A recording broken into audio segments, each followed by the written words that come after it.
Hello बच्चों, good morning. क्या हाल चाल है भाई? जे एडवांस 2018 का पेपर स्टार्ट कर रहे हैं, पेपर 2। बच्चों, ये 8वां क्वेश्चन है, न्यूमेरिकल टाइप आंसर है। इसमें इंटीजर ही आएगा खैर answer. P be a matrix of order 3 cross 3 such that all the entries in P are from the set this. ठीक है। तो आईआईटी की ब्यूटी बहुत अमेजिंग, मतलब सवाल पूछते हैं। Maximum possible value of the determinant of P. ठीक है। जैसे बचपन में क्या था, मैं एक गाना सुनता था,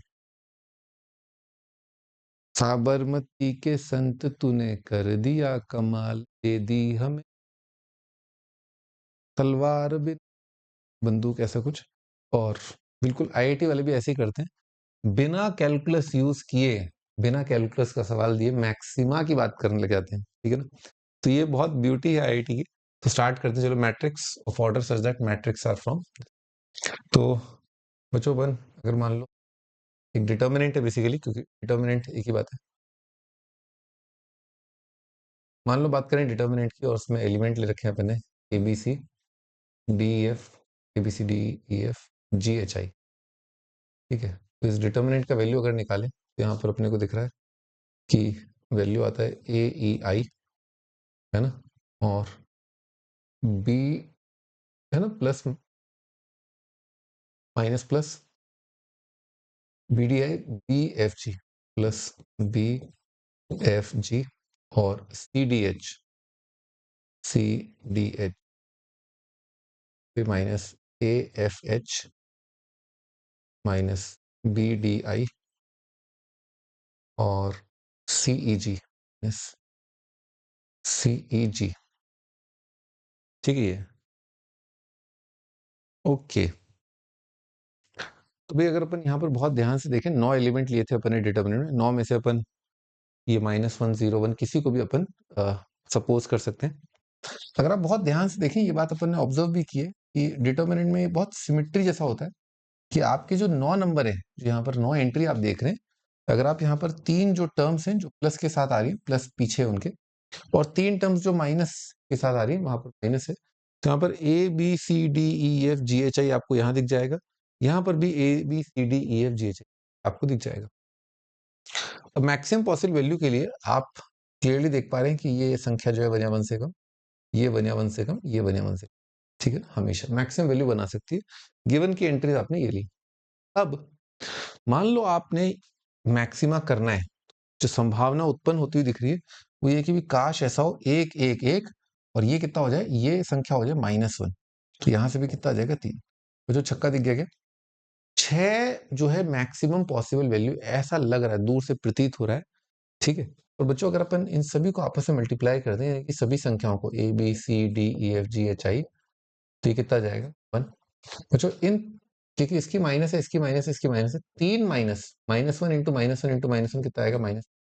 इन सभी का प्रोडक्ट भी same, A B C D से लेकर के जी एच आई। अगर 6 आंसर होता तो ये बात की इन तीनों का प्रोडक्ट 1, ये बात की इन तीनों का प्रोडक्ट -1 -1 -1 -1, ये बात जरूर संभव हो पाती। ये इस बात को रिजेक्ट करने का एक तरीका है। आप और तरीके अपने आप से भी सोच सकते हैं, पर मुझे काफी सिंपल लगा, ये मुझे बेस्ट अप्रोच लगा कि ये ही बेस्ट तरीका है इसको शो करने का, कि 6 तो नहीं आ सकता आंसर। और भी कई तरीके हो सकते हैं, वो आप देख लीजिए ना। एलिगेंट भी तो होना चाहिए सॉल्यूशन। तो काफी एलिगेंट तरीका है शो करने का कि बोथ दीज 3 और वो -3 एक साथ नहीं हो। अब सवाल आता है कि क्वांटिटी तो डिस्क्रीट है, ऐसा तो है नहीं कंटिन्यूस है, इंटरवल नहीं है। This is not an interval की -1 से 1 लेना है, कंटिन्यूस नहीं है, डिस्क्रीट है। तो अगला सवाल यही आता है कि यार क्या ये आंसर जो है 5 हो सकता है क्या? आप समझ ही गए होंगे, ये संख्याएं 1 1 1 के आसपास है। और अगला जो पॉसिबिलिटी लगता है कि यार एक क्वांटिटी अगर जीरो हो गई, इफ एक क्वांटिटी अगर जीरो हो गई, बाकी सब 1 1 1 हो गए, तो इससे आंसर 5 आ जाएगा। तो इन सभी में से कोई भी एक आप पकड़ लो, कोई भी एक पकड़ लो आप, और उसको जीरो के बारे में सोचो। मैंने ये पकड़ा, आप कुछ भी पकड़ लो। तो किसी एक को, मिनिमम किसी एक को तो अपने को जीरो करना पड़ेगा। लेट्स से आप किसी एक को जीरो कर दो, आप एक को जीरो, सही बात है ना। At least 1 should be zero. 3 नंबरों का प्रोडक्ट जीरो है, इसका मतलब at least 1 number should be zero. तीनों भी जीरो ले सकते हो, पर अभी अपन बस बात कर रहे हैं कि चलो कम से कम एक तो जीरो हो।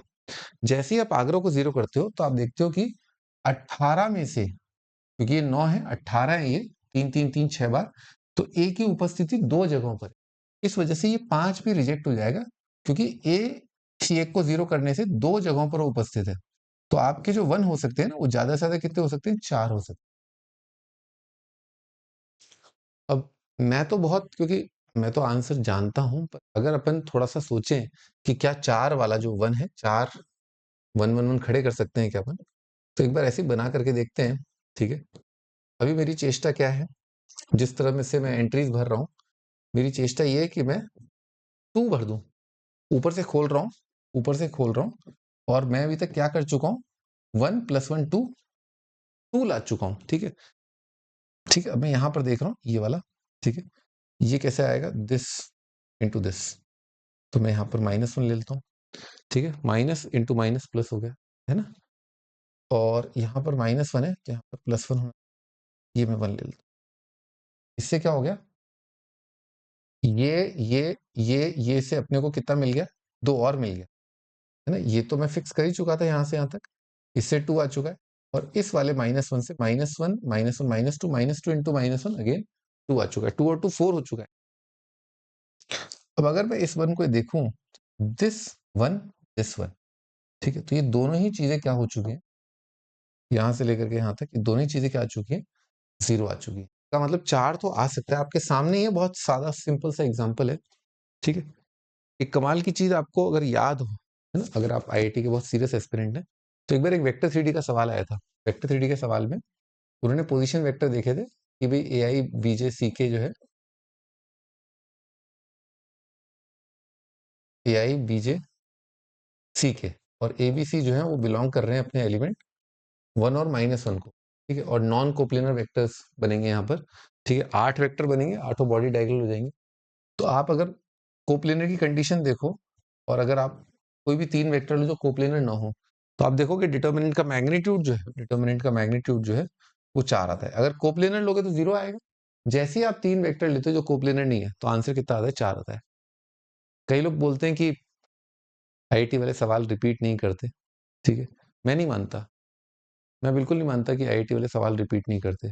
वो आपको जो है वो इतना डायरेक्ट नहीं दिखेगा, इतना डायरेक्ट नहीं होती उनकी चीजें कि भाई as it is cut copy paste नहीं करते वो। पर क्योंकि वो सवाल आ चुका है वेक्टर थ्री डी का, मैं खुद चश्मदीद गवाह हूँ, और इस सवाल 2018 पहले ही आया था, ठीक है? तो अब आप खुद ही समझ जाओ कि हाँ यार, सवाल तो वो रिपीट करते हैं। ईयर तो अभी मुझे याद नहीं आ रहा कौन से ईयर में आया था, डेफिनेटली आया था। आप देख सकते हो, अगर आप 10-15 साल के पेपर उठाओगे, तो मतलब 2000, हाँ, 12-15 के बीच की बात होगी मेरे ख्याल से। ठीक है बच्चों, ओके ना, बाय।